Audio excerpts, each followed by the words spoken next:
Bienvenue dans les récits extraordinaires de Pierre Bellemare. Un podcast issu des archives d'Europe 1. Comme chaque matin, Carl Sudor sort de sa modeste cabane et se dirige vers la pointe de l'île où est amarré son bateau. Maigre, un peu voûté, la moitié du visage affreusement mutilé, il fait quelques pas en direction de la plage. Et puis, comme chaque matin, il fait brusquement demi-tour. Il traverse le bout de terrain qui entoure sa maison, écarte quelques arbustes, quelques palmiers nains, et puis il s'arrête. Et là, il contemple 15 mètres de rails rouillés, enfouis sous les ronces et les feuillages. Pendant de longues minutes, Carl Sudor reste là, immobile, comme fasciné. Et depuis 15 ans, il effectue le même manège. Un rite. Pourquoi? Parce qu'il y a 15 ans, le 5 septembre 1935, Carl a été le témoin d'une tragédie qui ne s'effacera jamais de sa mémoire. Le 5 septembre 1935, Carl Sudor et son ami le Gros Louis sont heureux. À Isla Marada, dans les Matecumbes, l'un des archipels des Caes, ce chapelet de petites îles qui prolonge la péninsule de Floride, ces jours de congé, tout simplement, en l'honneur de la fête du travail. Les ouvriers du chantier jouent au baseball, au dé, ou font la sieste dans les dortoirs du camp. Carl Sudor et Louis, eux, ont préféré gagner le large sur leur petit bateau et se livrer à leur sport favori, la pêche. La mer est calme, la température idéalement douce, mais, soudain, Carl est inquiet. Louis. Quoi? Il se passe quelque chose d'anormal. Louis est un costaud, chef de baraque des ouvriers noirs, rien ne l'émeut. Sauf à cet instant, le visage crispé de son ami Carl. Il lui demande « Qu'est-ce qui se passe d'anormal ?» D'abord, depuis plus de 3 heures qu'on pêche, on n'a pas senti la moindre touche. Ah, il y a des jours comme ça. Oui, mais... Regarde. On est en plein midi. Le soleil est entouré d'un halo. Et l'air est comme immobile. Louis inspecte l'horizon, il remarque que des nuages se forment, se heurtent et s'éparpillent dans toutes les directions. Il comprend. T'as raison, Carl. On va avoir un grain sévère. Les deux hommes regagnent la rive à la hâte, ils arriment solidement leur bateau et rejoignent leurs compagnons du chantier. En quelques minutes, le ciel est devenu d'un gris métallique, déchiré de reflets rouges. La mer bouillonne, le vent fraîchit. Carl Sudor grommelle « On va déguster. C'est vraiment pas de peau d'avoir ce temps de cochon un jour de congé. » Ce jour de congé, en effet, ce jour qui n'était destiné qu'à la joie, va se transformer brutalement en d'interminables heures d'épouvante. Et Carl Sudor, à partir de ce 5 septembre 1935, ne connaîtra plus jamais la signification du mot « repos ».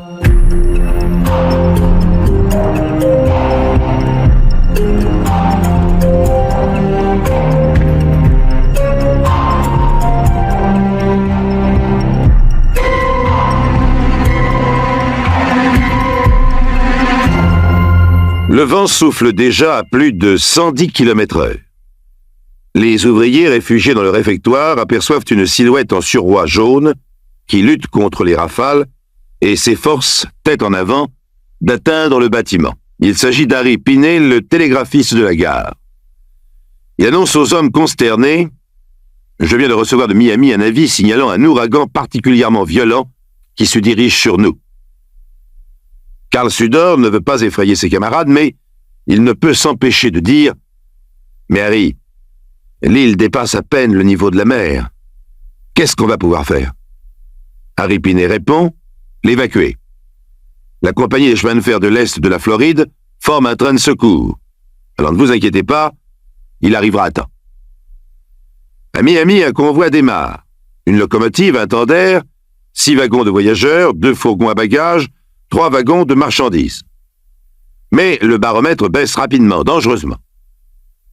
À Isla Marada, l'île menacée, Karl Sudor a pris les opérations en main. Aidé par son ami le Gros Louis et par Harry Pinet, le télégraphiste, il déborde d'énergie et du désir de survivre, de protéger tous ceux dont les visages lui sont familiers. Le vent atteint maintenant la vitesse de 190 km/h. Bientôt, près de 1000 personnes, hommes, femmes, enfants, serrant dans leurs bras tout ce qu'ils ont pu emporter, s'entassent dans la gare. Car il va bien arriver, ce train. La compagnie des chemins de fer a fait le nécessaire. Mais, si la bonne volonté propose, les éléments déchaînés disposent. Le train de secours, ce train qu'on appelle chemin de fer sur la mer, s'apprête à traverser les 29 îles reliées par une série de ponts et de viaducs en pierre. L'un de ces ponts, le Seven Miles Bridge, franchit un bras de mer de 11 km. Mais un gros câble, balayé par le vent, s'emmêle dans les roues de la motrice et 40 minutes sont nécessaires aux cheminots pour le dégager. Aussitôt, à Isla Marada, le bruit court que cette avarie condamne toute la population des Matecumbes désormais isolée à être submergée par la montée des eaux. Le vent arrache les tuiles du toit de la gare, puis les poutres de la charpente. Les hommes les plus courageux, à l'aide de cordages, de draps, de lianes, attachent leur corps à celui de leurs femmes, de leurs enfants. Ils grimpent aux arbres, s'y amarrent le plus haut possible. Les autres, leurs cris sont emportés par le fracas des vagues qui déferlent sur la voie ferrée, qui n'est guère située qu'à plus de 2 mètres au-dessus du niveau de la mer. Alors, pour ne pas être balayés, emportés par les lames, certains s'attachent aux rails. Le vent charrie des branches de palmiers, des débris de maisons. La pluie ne tombe pas, elle frappe, à l'horizontale, en coup de fouet. Les fenêtres sont arrachées. Des pans de murs s'écroulent. Désespérément, des bras et des jambes, Karl Sudor s'accroche à un poteau télégraphique. À quelques mètres de lui, le Gros Louis parvient à se hisser dans les branches d'un arbre gigantesque et s'y cramponne. Karl, au prix d'un effort surhumain, grimpe au sommet de son poteau. Il réussit à attraper les fils arrachés qui claquent dans le vide. Il les enroule autour de sa poitrine, s'enchaîne à ce mât qui le maintient au-dessus des eaux mugissantes. Maintenant, le vent saccage l'île à une vitesse de 320 km/h. Karl et Louis, séparés par ce qui ressemble à la fin du monde, échangent un regard de désespoir. Karl Sudor hurle « Mais ce train, bon Dieu, ce train! Qu'il arrive! Qu'il arrive !» Et oui, il arrive, le train, brusquement, dans un fracas de tonnerre. Un fracas qui domine celui de la mer en convulsion, du vent assourdissant et de la pluie qui croule par paquets. Un train fou. Et Karl le voit, propulsé par la tempête comme un boulet de canon. Il voit le train traverser, dépasser la gare. Il voit aussi des dizaines de malheureux qui se sont accrochés au rail pour échapper à la mort, décapités par les roues. Aveuglés par le rideau de vent, de pluie, d'écume qui rend le paysage opaque, les mécaniciens ne sont plus maîtres de leur machine. Ils ne se rendent même pas compte qu'ils traversent la station d'Isla Marada. Karl Sudor et le Gros Louis éclatent en sanglots. Le spectacle qui s'offre à leurs yeux est d'une horreur indescriptible. Des corps déchiquetés, coupés en deux, partout. Vers 20h30, le train revient en gare. Il a vaincu l'ouragan. Mais au moment où les hommes, les femmes et les enfants se battent pour monter dans ce train, une muraille d'eau de mer surgit des profondeurs et s'abat sur ce qui est déjà une scène de cauchemar. Karl Sudor, atterré, impuissant, balbutie. Et moi, je suis vivant. Il se retourne vers l'arbre auquel s'était grippé son ami le Gros Louis. Il appelle « Louis !» L'arbre a disparu. Les maisons, les rues, le paysage a disparu. 288 ouvriers et plus de 350 habitants de l'île ont péri. Et puis, l'air redevient serein et les étoiles scintillent dans le ciel. Aux premières lueurs de l'aube, on mesure toute l'étendue du désastre. Karl Sudor marche au milieu de ce qui, hier encore, était un paradis sous le soleil de la Floride.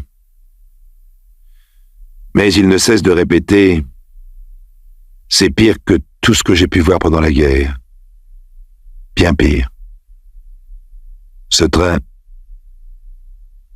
je n'oublierai jamais. » Le destin du chemin de fer sur la mer était de périr en mer. Il ne fut jamais reconstruit. Les rails étaient arrachés, et le ballast, les ponts, les viaducs, servirent à la construction d'une autoroute qui unit les 29 îles des Caïs. En ce jour fatal de 1935, les Matecumbes ont bien mérité leur nom car en espagnol, il signifie « tueur d'hommes ». La plupart des survivants quittèrent le pays pour ne plus jamais y revenir. Carl Sudor, lui, y resta. Pas par goût morbide, mais parce qu'il partait du principe que partout dans le monde, hélas, un jour ou l'autre, un cataclysme se déclenche, alors ici ou ailleurs, et ici, sur son île, il était chez lui. Après la Seconde Guerre mondiale, il a acheté au surplus de la marine une péniche qu'il a transformée en bateau de pêche pour louer ses services aux estivants. Et il est devenu très vite populaire. Non seulement parce qu'il connaît les moindres recoins où le poisson pullule, mais parce qu'entre deux belles prises, il raconte volontiers l'histoire de l'ouragan de 1935 et de ses conséquences. Ça a été terrible, plus que tout ce que vous pouvez imaginer. Et puis il y a une chose qu'il faut que je vous dise. Vous croyez, vous qui venez du continent, qu'ici, il ne reste plus que l'autoroute et les voitures à la place de la voie ferrée et du train, hein? Ce train qui a traversé la gare, qui a écrabouillé tout le monde. Karl s'interrompt. Les images d'horreur à nouveau ressurgissent. Les touristes, ils veulent en savoir davantage, curiosité malsaine, mais humaine, la recherche du frisson. Alors Karl, non pas pour les contenter, mais pour les avertir, dit encore « Le train est toujours là ? Si. Pendant certaines nuits de tempête, on l'entend siffler au loin. Et ici, on tend bien l'oreille. On entend même le bruit des roues sur les rails. Les rails, il y en a plus. C'est ce que prétend la compagnie des chemins de fer. Elle dit que toutes les voies ont été démontées, mais moi, je connais un endroit où il en reste encore une quinzaine de mètres. Oh, les traverses sont pourries, les éclisses desserrées et les rails rouillés, mais ils sont là. Encore là, j'en suis sûr. Ils sont dans les broussailles, au fond de mon bout de terrain. Et tous les matins, je les regarde. Venez voir si vous ne me croyez pas, venez. Amusé, quelques touristes le suivent, constatent effectivement la présence de ces 15 mètres de rails. Mais ils remarquent également les ronces, les racines, les broussailles qui les recouvrent. Et vous prétendez que le train passe ici de temps en temps? Oui. Mais alors pourquoi toute cette végétation? Tout devrait être dégagé, écrasé, nettoyé. Karl Sudor se contente de répondre. Oh, sous ce climat, vous savez, tout repousse très vite. Personne ne le prend au sérieux, ni les touristes, ni les habitants des Matecumbes. Ah, Karl et son train fantôme. Il a trouvé ce truc-là pour attirer la clientèle. On dit de lui qu'il est certes le roi des pêcheurs, mais aussi le roi des menteurs. On l'aime bien, donc on excuse ses divagations. En octobre 1950, Karl est victime d'un très grave accident. Un filin trop tendu arrache l'anneau de la proue d'un bateau qui transforme tout le côté gauche de la figure de Karl à l'état de bouillie sanglante. Plus question pour lui d'emmener les touristes à la pêche. Il gagne sa vie en vendant ses poissons et ses fruits de mer aux restaurants qui se multiplient le long de l'autoroute.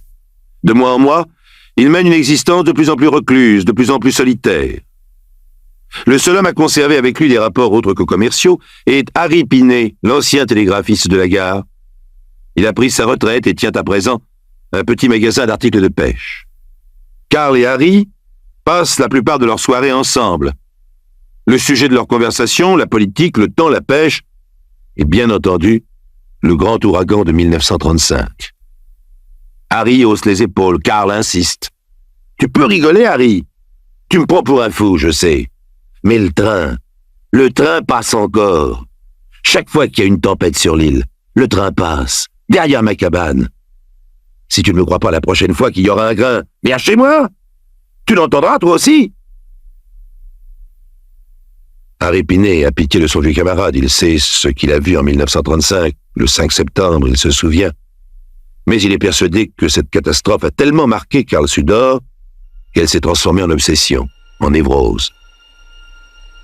Et pourtant, il se trompe.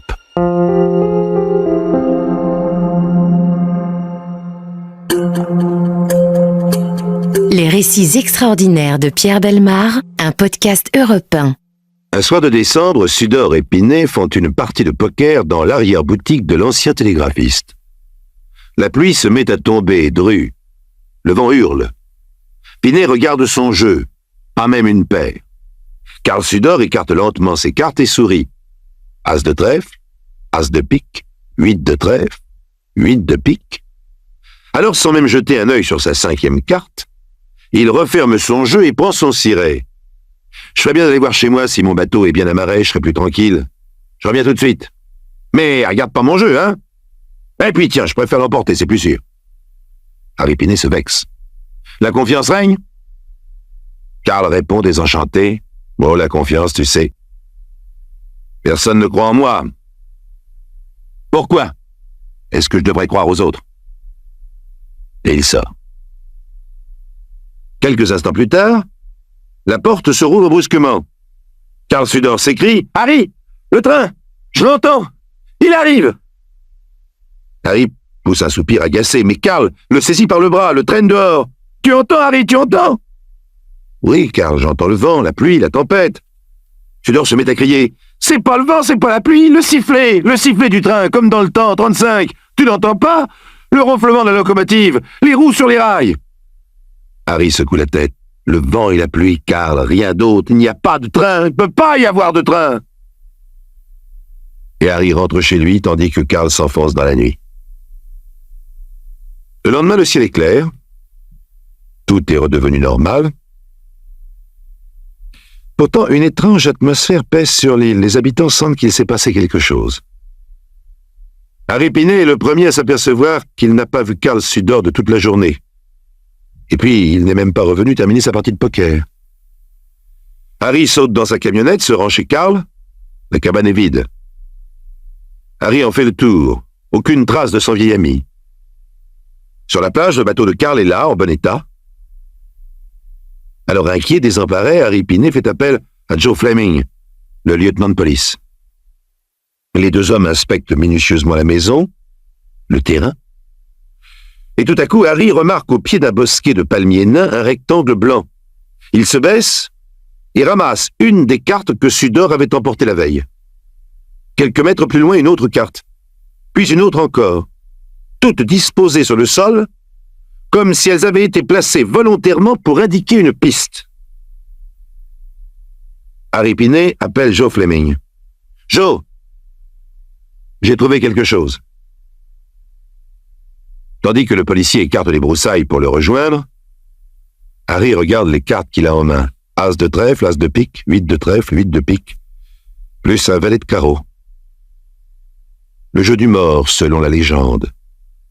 Le jeu d'un avocat nommé Billy Cock abattu dans l'ouest d'une balle dans le dos, aux temps héroïques, avec ses 5 mêmes cartes. Harry Pinet est tiré de ses réflexions par la voix de Joe Fleming. « Harry, viens vite !» Pinet traverse le bosquet de palmiers. « Regarde, dit le policier. Regarde les rails. » Harry se met à genoux. Touche les longues tiges de métal. « Mais Joe, la rouille. Il n'y a plus de rouille. Plus de ronces. Comme si le train venait de passer. » Il se retourne pour voir pourquoi le policier ne vient pas regarder avec lui. Joe Fleming est debout entre les rails, bouche bée, pétrifié, livide. Harry s'approche à son tour. Il se fige. Le corps de Karl Sudor est là, coupé en deux, les deux moitiés séparées par un rail. Pinet se cache le visage dans les mains.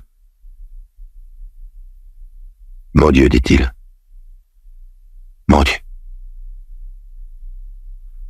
Alors son histoire de train, c'était donc vrai. Légende ou réalité? C'est sans doute la question que vous vous posez, chers amis. Mais le rapport du lieutenant de police Joe Fleming est formel. Il est encore inscrit sur les registres d'Isla Marada. Et voilà ce qu'on peut lire.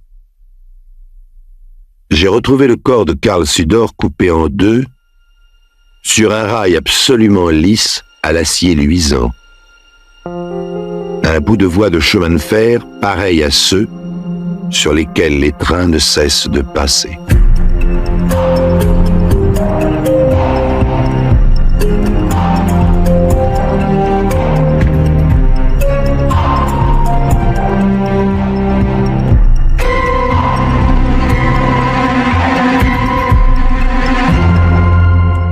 Vous venez d'écouter Les récits extraordinaires de Pierre Bellemare, un podcast issu des archives d'Europe 1 et produit par Europe 1 Studio. Réalisation et composition musicale, Julien Tarot. Production, Lisa Soster. Patrimoine sonore, Sylvaine Denis, Laetitia Casanova, Antoine Reclus. Remerciements à Roselyne Bellemare. Les récits extraordinaires sont disponibles sur le site et l'appli Europe 1. Écoutez aussi le prochain épisode en vous abonnant gratuitement sur votre plateforme d'écoute préférée.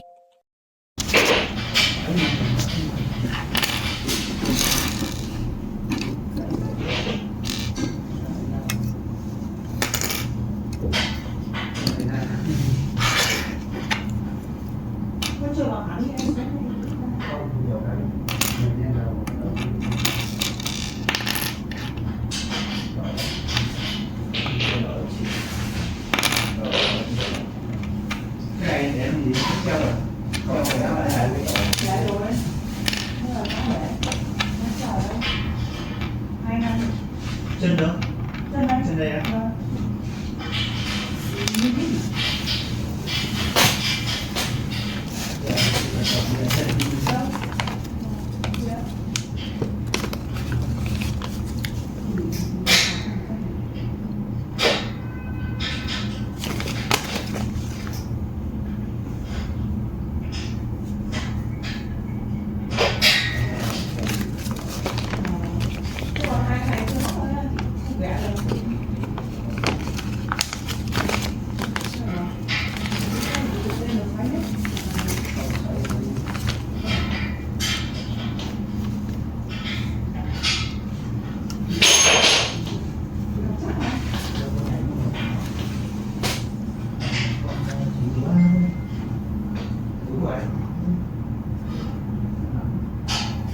Ốc nó cũng sẵn.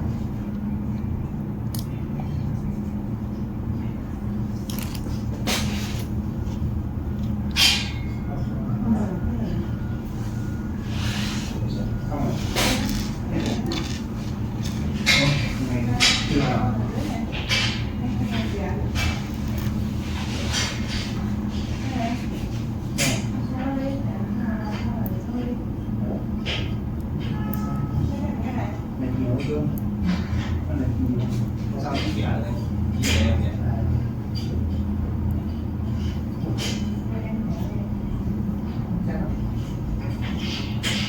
kẻ